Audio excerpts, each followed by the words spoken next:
Hello dear students. In this class we are learning the chapter The Boy Who Drew Cats. It is a story published by a famous Japanese publisher Hasegawa Teichiro. This story is about a boy who is a painter. His parents decided to make him a priest, so they took him to the village temple. But the boy drew cats on the walls and pillars of the temple.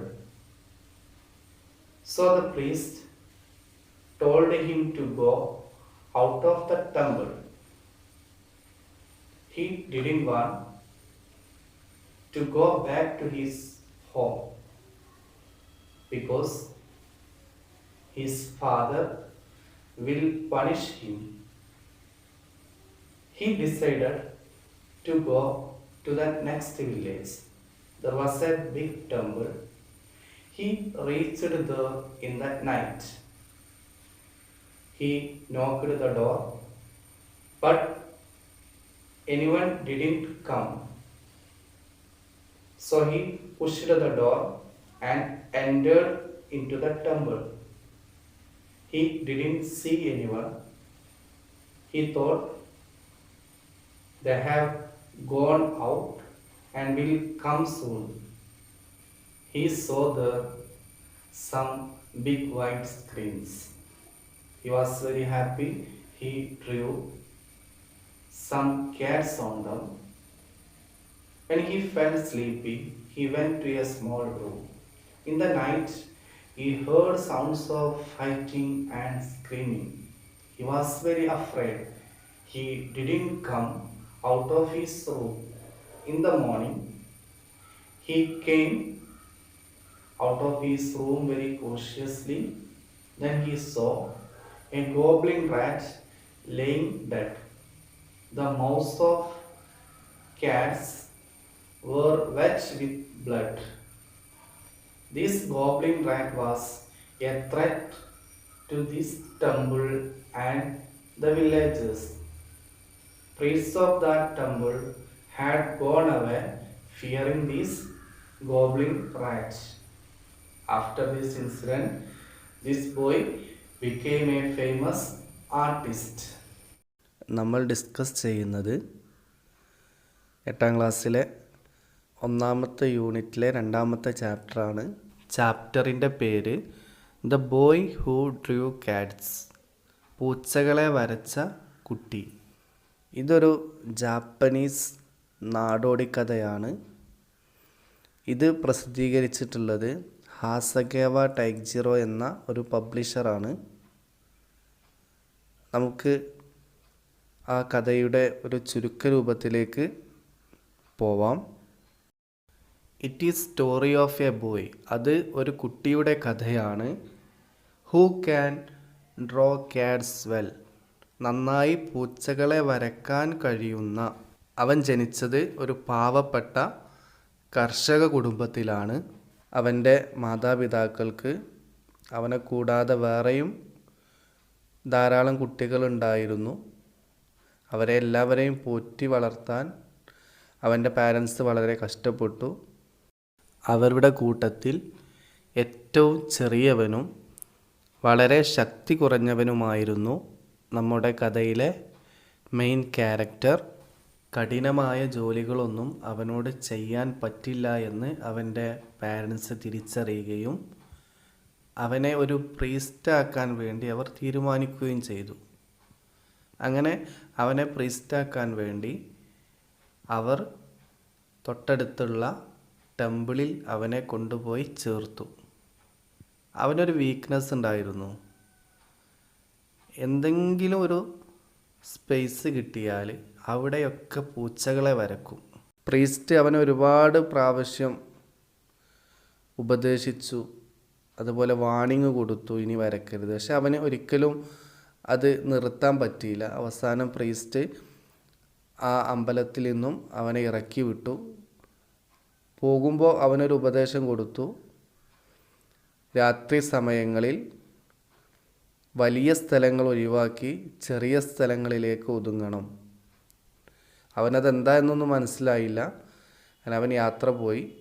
അടുത്ത വില്ലേജിൽ ഒരു temple ഉണ്ട് എന്ന് അവൻ കേട്ടിരുന്നു. അവിടേക്ക് പോവാനാണ് അവന് പ്ലാൻ ചെയ്തത്. അങ്ങനെ അവൻ അവിടേക്ക് പോയി. അവൻ എത്തിയ സമയം രാത്രിയായിരുന്നു. അവിടെ ഒരു ലൈറ്റ് കാണുന്നുണ്ട്. അവൻ വാതിലിൽ മുട്ടി. ആരും തുറക്കാത്തപ്പോൾ വാതിൽ തള്ളി തുറന്നു. എന്നിട്ട് അവൻ ചുറ്റുപാട് നോക്കി, ആരെയും കണ്ടില്ല. അവൻ വിചാരിച്ച് അവരൊക്കെ പുറത്തു പോയതായിരിക്കും, കുറച്ച് കഴിഞ്ഞിട്ട് വരുമെന്ന്. അങ്ങനെ അവൻ അവിടെ വെയിറ്റ് ചെയ്തിരുന്നു. ആ സമയത്ത് അവൻ അവിടെ കുറച്ച് വൈറ്റ് സ്ക്രീൻസ് കണ്ടു, വെള്ള സ്ക്രീനുകൾ. അവന് ഭയങ്കര സന്തോഷമായി. അവൻ അവിടെ പോയിട്ട് ഒരുപാട് പൂച്ചകളെ വരച്ചു. കുറച്ച് നേരം കഴിഞ്ഞപ്പോൾ അവനക്ക് ഉറക്കം വന്നു. അവനവിടെ കിടക്കാൻ തീരുമാനിച്ചു. അത് വലിയൊരു ഹാളായിരുന്നു.